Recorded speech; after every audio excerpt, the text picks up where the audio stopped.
मंडळी, 7व्या मुलीची 7वी मुलगी ही छोट्या पडद्यावरील लोकप्रिय मालिका आहे, जी मराठीवरील या मालिकेने अल्पावधीतच प्रेक्षकांची मनं जिंकली आहेत.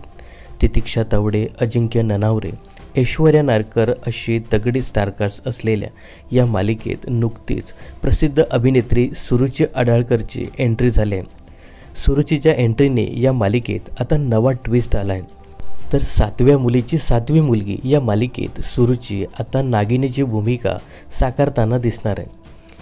तर सुरुचीच्या 7व्या मुलीची 7वी मुलगी या मालिकेचा प्रोमो नुकताच समोर आला आहे. यामध्ये सुरुची नागिन अवतारात दिसत आहे, पण यातील VFX आणि कथानकामुळे या मालिकेवर प्रेक्षक नाराज असल्याचं पाहायला मिळते. तर 7व्या मुलीची 7वी मुलगी मालिकेला नेटकऱ्यांनी ट्रोल केलेलं दिसते.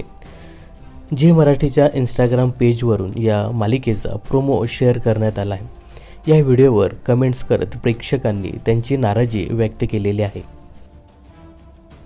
तर काहींनी या मालिकेची तुलना एकता कपूरच्या सिरियलशी केली आहे. एकाने कमेंट्स करत लिहिलंय, या सिरियलला नागिन सिरियलचा लुक का दिलाय, मराठी मालिकेला हे अजिबात शोभत नाही असं म्हटलंय. तर दुसऱ्याने हसायला येतं असं म्हणत हसण्याची इमोजी पोस्ट केले आहेत.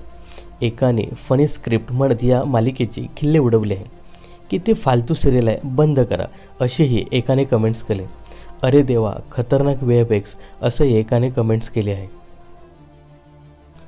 दरम्यान 7व्या मुलीची 7वी मुलगी ही मालिका रंजक वळणावर आहे. सुरुचीची एंट्री झाल्याने या मालिकेत अजून एक वेगळं वळण येणार आहे. तर विरोचकाची सेवक असलेल्या नागिनीने आता मनुष्य रूपात येऊन घरात एंट्री घेतली, त्यामुळे ही मालिका अधिकच रंजक वळणावर आली आहे.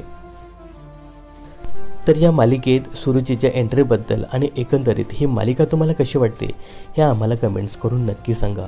मनोरंजन क्षेत्रातील अशाच फिल्मी अपडेट्स जाणून घेण्यासाठी चॅनलला सबस्क्राईब आणि फॉलो करायला विसरू नका.